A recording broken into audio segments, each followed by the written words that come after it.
Multi-chain communication, it's not really communication. It's transferring information, because you're not just sending stuff around.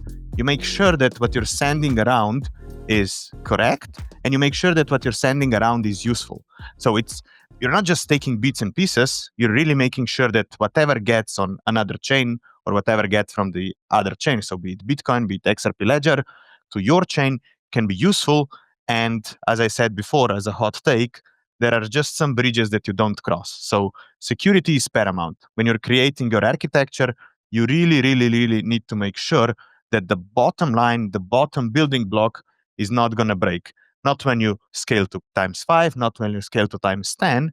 You have to create the setup in such a way that you can survive for a while. And yeah, it's a bit of a difficult process, but we did it, and there are some nice points that I'm going to show today. So yeah, multi-chain communication. Why do we really need it? So pretty much very simple. So nothing lives in isolation. So yes, you can have a nice blockchain, you can have a Uniswap on top of it, you can have a DEX, you can have a lending protocol, but that's about it. Everybody's doing this. And as we've seen today, and that's pretty much the main point of both the app chain thesis and the multi-chain day, you need specialization. So you need specialization if you want to be gas efficient, you need specialization if you want to get data, and you need specialization if you want to get liquidity to a point, to a specific piece where you need it. And moving this, either information or the liquidity, but liquidity is pretty much just information about who's holding the ERC token, is problematic. But the fact is that you can't live on one chain, and furthermore, you can't live without the external outside world. And that means that your dApps can't live in isolation. That means that nothing that you do can't be in isolation. At the end, there's some social element involved. So A, you need to interact with other chains, that's a given. And B, you need to interact with the external world, preferably in a bi-directional way. If you're not doing this in a bi-directional way, that just means that you are some sort of a mirror, some sort of a checkpointing system when people can observe what's happening on-chain, but you have no real effect on an off-chain world, which means that you can't process a payment, which means that you can't do anything. You can just be some sort of an archive. And you can't really do this. So why we decided to change this? We said, okay, let's do it a bit differently. Treat the chain itself as yet another data source. So treat other chain, treat a Bitcoin kind of sort of a price. Treat Web2 data point as yet another data source, and let's see if we can aggregate this on-chain. This was the first step, so aggregating stuff on-chain. And the second step was, okay, so now we have everything on a single chain, and if I go back a few slides, now we are again in isolation. It's just that no other chain can see this. So we then had to solve another problem. So getting all this info in securely and safely, and then you have to get it out in pretty much the same way. So how do you do this? Well, firstly, you have to decide and you have to define what your data points really are. Like I said, so if you want to make no compromise on a specific things, you firstly need to know what's going to happen. So we focused on 3 different oracles. So FTSO as a probabilistic data source when we don't explicitly define what we can really do. So probabilistic data are numbers when you can get a good approximation, even though you might be a bit off. The next step was deterministic data. So I really want to know what has happened on a Bitcoin. Has this guy paid me 10 Bitcoin under this time limit to my specific address? You can't make a mistake here. It either has happened with some metadata or hasn't. It's not, oh, they might have paid you, you might have gotten 99.9 Bitcoin. No, it's specifically this thing. And then the third thing is, how do you make this oracle in such a way that the communication is bidirectional? I want to get information from Ethereum to my chain, but I also want to push all my information to another chain, preferably with the same security assumptions and preferably with the same speed and same performance as on my chain. And this is not that simple, but takes a bit of time. Okay, so what does it mean? Well, yeah, you have to consider both pieces of the puzzle. So do you gather the data or do you consume the data? You have to think about optimal data acquisition platform. So, okay, we're going to acquire data possibly off-chain in our case. So we're going to have all the validators acquire data, all the validators check what's happening. And then you have to decide on an optimal data consumption platform. Okay, we're going to put this data on Flare. But here's this interoperable multi-chain thing. Okay, we have a very nice data piece about something that has to happen. Let's put it on an EVM when you can settle on this. So we have a very nice data piece about a very fast payment that has to happen. Well, Stellar might be interested. We have a big chain that's getting a new side chain. Can they use something about the weather information? Well, they might be the optimal data consumption platform. And you always have to decide between acquisition costs and when you're going to use them. So you probably all know that pretty much the main source of data for crypto community is Twitter. And if you go, I don't know, 4 years back, Twitter was mostly used by AI researchers to get insights on what people are thinking, what people are doing. But since the acquisition, the cost of getting data from Twitter has, I think, gone up by the factor of 1,000. So that means that if you want to get a Twitter data point on chain, you're going to have to charge a lot for this. If you're gonna want to get a data point about, let's say, a football game on chain, you're gonna have to charge a bit less. But what if you want to get a data point about Bitcoin transfer? Well, you can charge much less because it's very easy to define what the Bitcoin data point is, and it's very easy to just say, okay, run a Bitcoin observer node, get it there, and get this data point. And all this has to be pretty much taken into account when defining the security assumptions and when defining the rewarding scheme that you're going to use for your system. Because if you're not rewarding the validators, I'm just going to run the same Bitcoin node as everyone else. Worse, I'm going to share the Bitcoin node, I'm going to rent it from somebody else, and then they can do with them pretty much whatever they want. Or instead of going to the official Twitter API, which is expensive, I'm going to go to a proxy that some guy is monitoring and can tweak however they want. So all those things have to be taken into the account. And the next thing is a bit more problematic, and then I'm going to be done with this more technical stuff, is that as soon as you have things on your chain, you're kind of fine. But when you want to push this data to other chains, when you want to have this data available somewhere else to specialize, you run into a bunch of problems. The first is that transactions can't be rolled back. So on your chain, you can have some sort of an optimistic way of saying, okay, somebody has paid me. I'm going to buy an insurance on top of this and say, okay, if this payment at the end does not go through, I'm going to trigger an insurance event and do something with that.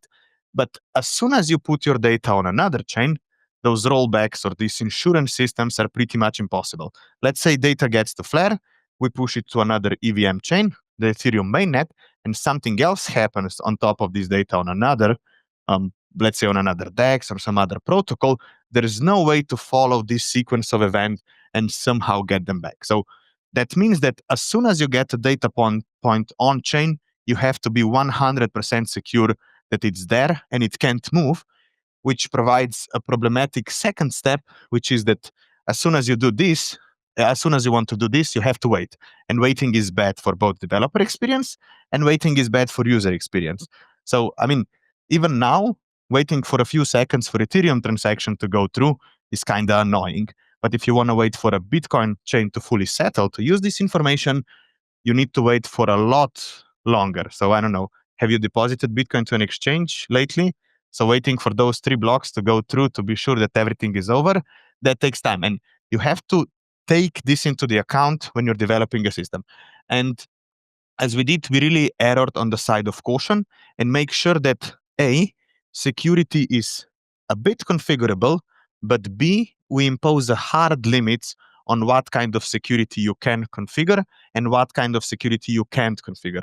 Because the worst thing that can happen is that you're a protocol, you're allowing people to use your Oracle to do something secure, but you allow them to configure the security in such a way that you're giving them a big gun that they can shot themselves in the foot.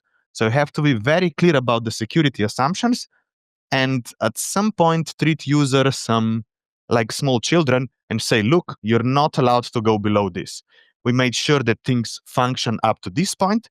We know it can be problematic, but we can settle a Bitcoin transaction and give you information in less than 10 seconds.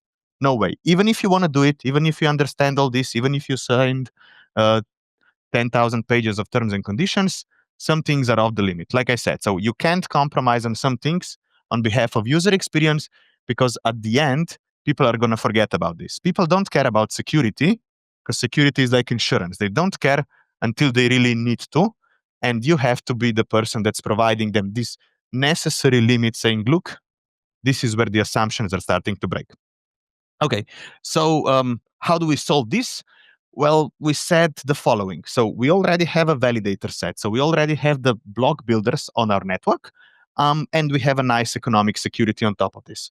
So proof of stake, it's easy to reason, easy to implement, and it has been battle tested. That's the important thing. So you're not developing something entirely new, and it's nice to enforce it.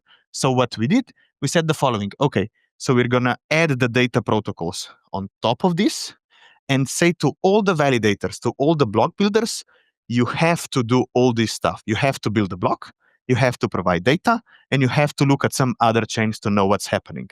And in this way, we just bundle the security together, making sure that you can't just cheat on one small thing. And since we're a layer one, we can be creative enough so that we can impose this on validators. If you're in a protocol on another chain, you can't impose anything on validators. But the layer one can require the validators to do something. And then you have a bunch of things you can build on top of this. You can do some restaking, you can have tokens, and all this. So what we did, we bundled this role. So we bundled the role, we bundled the stake, and we created an entity-based system. So you are a validator, you provide new blocks, so you have to run some nodes, but you also have to run these 6 addresses that correspond to your data provisioning system. And as soon as you do something bad in one of those 6 addresses, your nodes are also penalized. So this makes sure that at any point, whatever you're doing in all the necessary protocols on a layer one, we make sure that you're fully invested in the system, be it price provisioning, be it on looking on the Bitcoin side, or just making new blocks. Making blocks is easy. You just spin up an RPC, you stake something to it, but providing data, this is the expensive but crucially needed part. So those are these entities. And the most important thing they do is they provide the signing policy. So instead of just building blocks, they also provide their identity in sort of this public key here and the identity address. And this gives us a nice signing policy, pretty much a small snapshot of what's happening on chain. And with this thing, what you can do is, okay, so we have a validator set, we know what their snapshot is, and then we can say, okay, anyone that can verify this validator set, anyone that can verify this very large set of signers can also do this somewhere else. And you only have to solve the liveness problem. So we have a signing policy, we have a specific set of rules who can update the price, who can update the Bitcoin transaction, and who can update the information about some weather event. And now we can relay this signing policy, we can relay this, let's say, huge committee, which is effectively our own chain in a snapshot, to some other chain. And by doing this, you pretty much allow the same security assumptions of your Oracle to be used everywhere else by pretty much the same validator set, the same stake, and same usability properties. And then there's some things that you have to implement on top of this. So to provide these snapshots, you need somebody to do it reasonably fast. So you need to have some liveness guarantees on top of this. But within crypto, so that's kind of easy to solve. So what you do, you have a nice liveness service on top of some additional staking protocol that allows you to penalize people that are not ensuring up-to-date information and up-to-date updates. And you can have a staking on the bottom to make sure that at some point they are getting some rewards. And since you're providing a lot of data to existing protocols, it's relatively easy to get some information, to get some data, to get some revenue at the end out of those. And you can use this to reward the providers of this liveness service, and also to make sure that those that are staking to it work in the same way. So this allows us to pretty much take a snapshot of our stake and mirror it to other networks. And by this, you get the whole system of the data points, the whole security assumptions, everything. And yeah, and moving back, so you pretty much arrive at the same problem, but you have the correct solution. So we have an immutable blockchain. When you take a snapshot, you put things on, and now you're sure that the same security of this thing can be easily applied in bidirectional communications, not only to other blockchains, but also to, let's say, Web2 data processing services, as long as you keep this signing policy updated. So it allows us to pretty much mirror our stake, mirror the information in our stake to other stuff, and then use the data points we're gathering in just one place somewhere else. This is pretty much a bit more complicated things of how the bit more complicated way of saying this. And just a few things. So what this currently powers? So we can power a very nice XRP product. So pretty much bridging fully trustlessly XRP from XRP ledger directly to an EVM chain, knowing that each piece of this bridge is secured by the same stake as the block building. So this allows you to have a chain when you don't have the weakest link, but you know that each link has the same economic security. And yeah, that's about it. So how do you make sure that you can impose a lot of additional work on people while still allowing them to use it somewhere useful? Okay, thanks.